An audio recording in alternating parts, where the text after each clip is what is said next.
نفسك فلك الحمد حتى ترضى ولك الحمد إذا رضيت ولك الحمد بعد الرضا.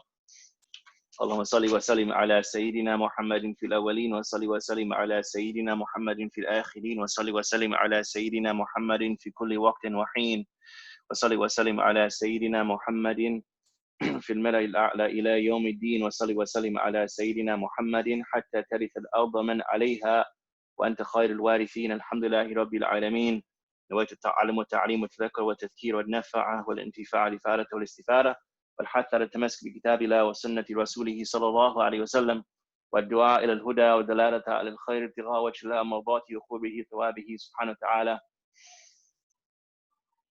We begin our Sunday afternoon class, our Sunday school, with, of course, praising Allah and giving Him thanks for the ability to meet and to celebrate His name and to learn something about our religion and the mode to success. This is a mode to success that we understand is really the cure for all social ills. It's the cure, it's the immediate shifa for the issues of race that we see in the country today. It's the message, as we keep on saying, for Akhiruz Zaman. It's the message of Akhiruz Zaman to allow us to deal with affairs that happen towards the Day of Judgment, right? SubhanAllah, we see the beauty of the Prophet in the prophetic message in certain unique situations that we find ourselves in today. Very, very unique situations we find ourselves in today. So, for example, America as a country is very, very unique, right? In that it's like a melting pot of different peoples coming together, right? And that Allah knew towards the day of towards the Day of Judgment that these realities would exist, that you would have peoples living together in shared spaces in ways that they never lived together before ever in the period of time. So there's never been something like in America ever throughout human history, that you have all these people, whether Caucasian, coming from Europe, Africa, Asia, subcontinent, Malaysia, Indonesia, these different countries, Arabs, Pakistani, Indian, all these people coming together to live in one particular place. Allah knew this, and the Prophet knew it as well. And the message of Islam is tailor-made to allow us to live in equilibrium and live in equality and live in mutual harmony, honoring one another, right? To live it under these terms, Allah, He gave us Islam to achieve this. This is very, very important to understand. And we talked about the khutbatul wada'a, or the farewell sermon the Prophet gives. He talks about these affairs. He talks about issues of race. This is not a coincidence. It's not a mistake, right? It's not a mistake that the Prophet, he spoke about these things right at the end of his message. If you speak about something right at the end, it means that this is something you want to leave the people with, that they focus on this the most. They focus on issues of race the most. And they also focus on issues of taqwa and see through race, see through skin color, see through ethnicity, see through, where you're from. It's not about where you're from. It's not about the shape of your body. It's not about your height. It's not about color of your skin, color of your eye, color of your hair. These things really hold no weight with Allah. What holds the weight? Taqwa. What holds the weight? Where your heart is. What's the condition of your heart? Right? That your social status will hold no weight on the Day of Judgment. Your bank account will hold no weight on the Day of Judgment, except what you use from it, and you use from these things, whether social status, bank account, car, house, what you use these things to worship Allah and further Allah's remembrance.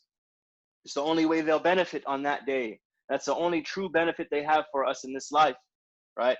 So the color of our skin, social status in society, occupation, all these different things, different things from the dunya, they only benefit us insofar as we use these things for the benefit of our deen, of our religion, of taqwa, right?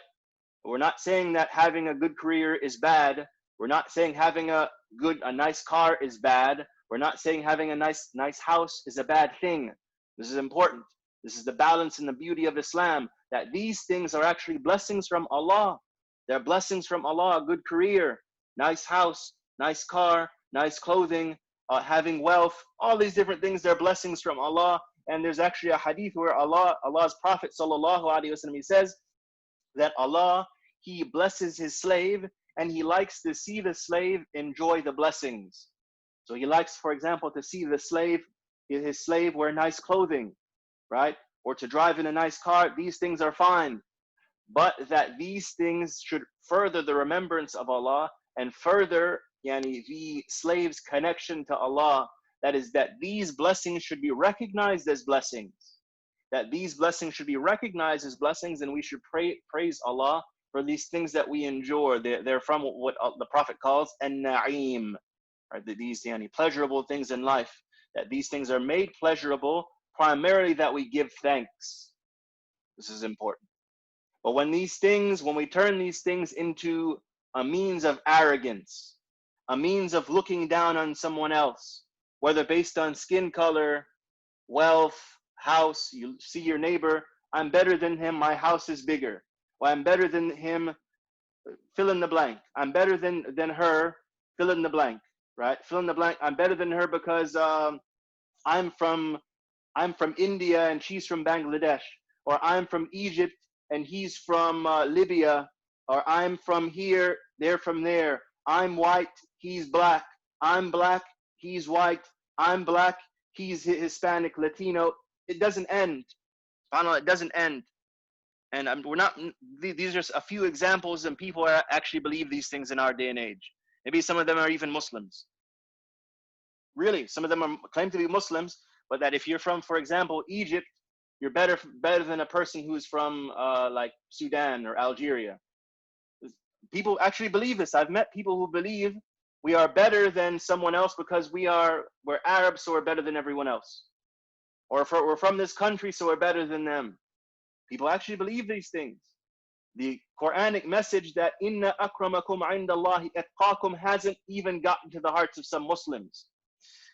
So when we see what we see happening amongst humanity, when we see the strife and the still ongoing struggle for social justice, it shouldn't surprise us, because as human beings, we haven't accepted the divine message the way that we should have. So we then put ourselves in the world of hurt.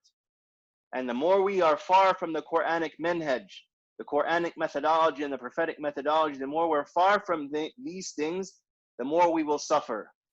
The more we will suffer and the more we will see social strife and social instability. And we recognize that the social instability is an indication of an internal instability. This is the Quranic understanding, right? So then what do? Maybe some people hear this and they say, well, what can we do where, we don't have any power, we don't have any political power, and we're weak, and so on and so forth. No, actually, we can do quite a bit, right? Because the blessed nature of our religion and the beautiful nature of our religion is one that it's apparent. The beauty in Islam is apparent. So much so, if you were to teach a person a lot of Islamic precepts and you didn't call it Islam, they would say, yeah, that sounds really, really good. Really?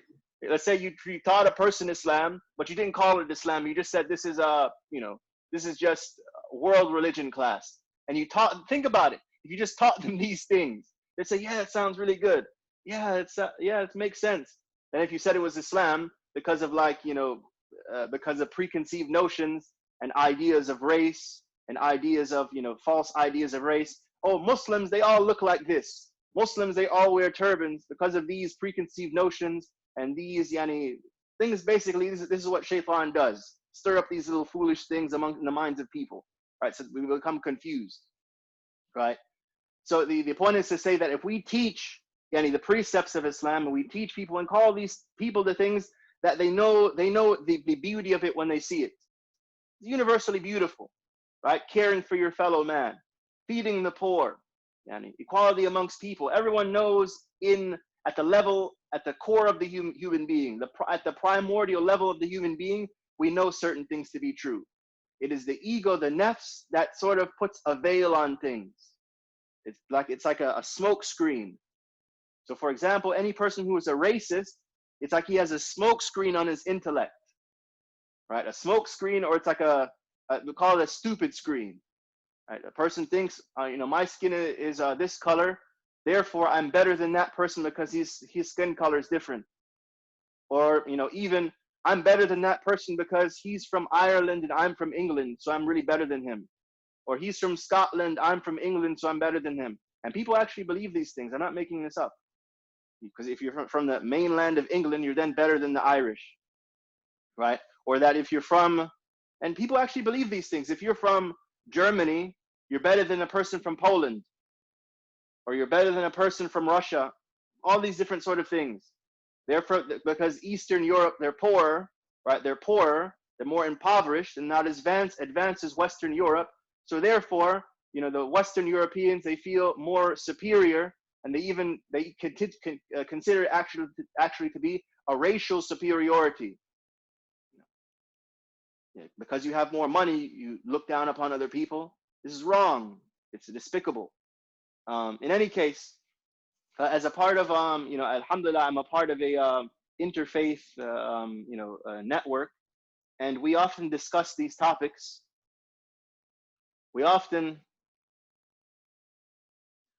so Brother Ghalib is mentioning most Americans subhanallah, most Americans want to know if we want to kill them or terrorize them with the image that's given out there. And of course, it's as we said, it's shaitan mixing the truth with the falsehood.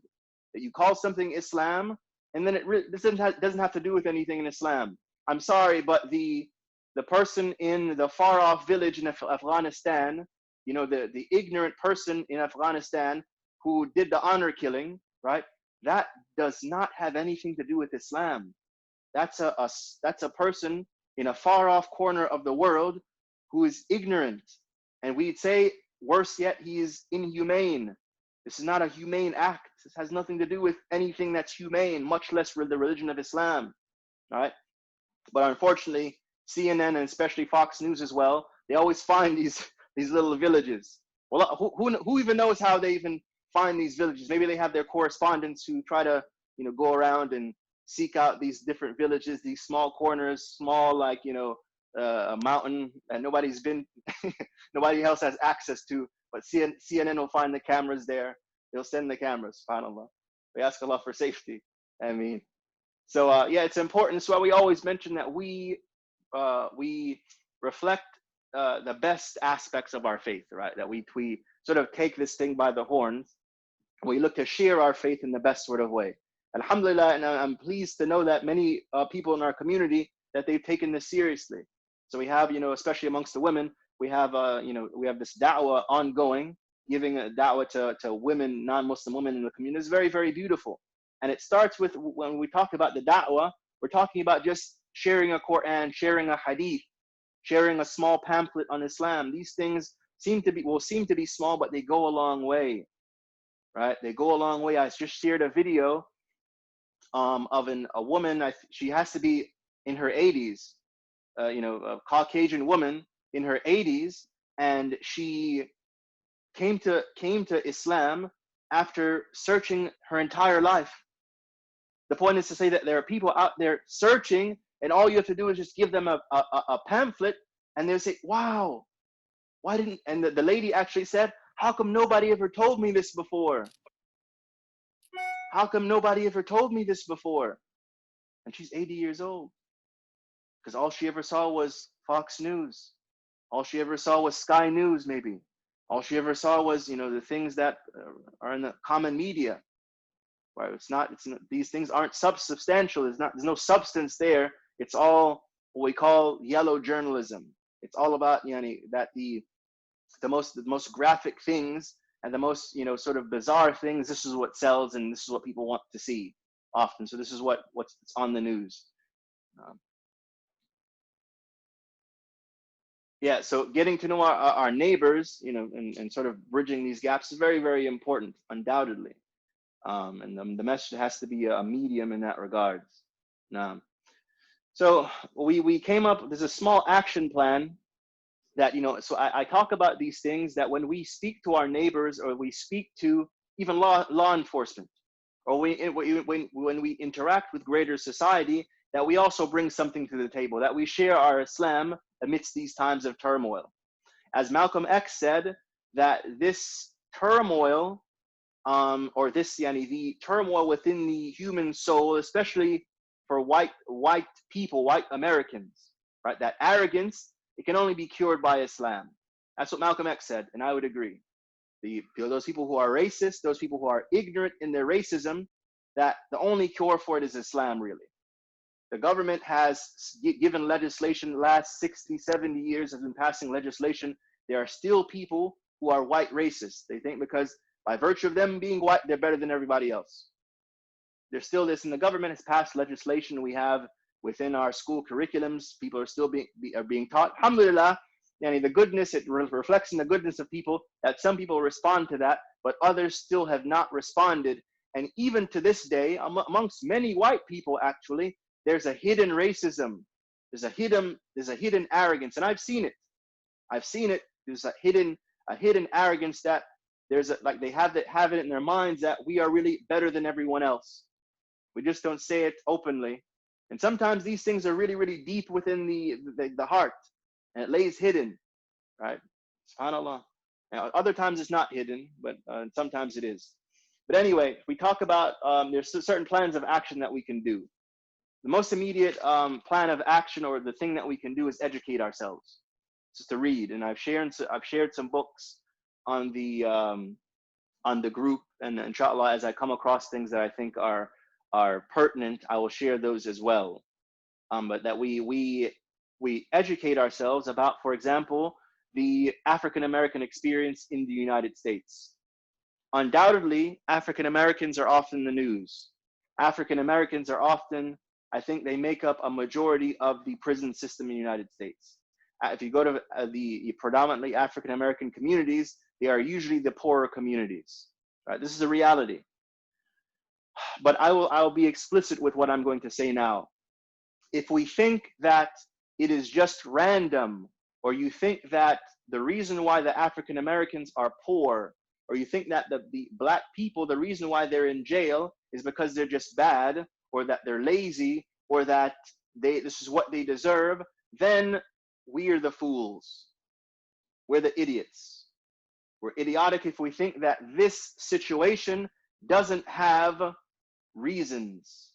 There are reasons for why the situation is that way. There are reasons. And we have to recognize those reasons and study history for those reasons. Study history and it'll become clear, right? An immediate reason that I'll give you, just so we know, is that we had 300 years of slavery in this country. 300 years of slavery.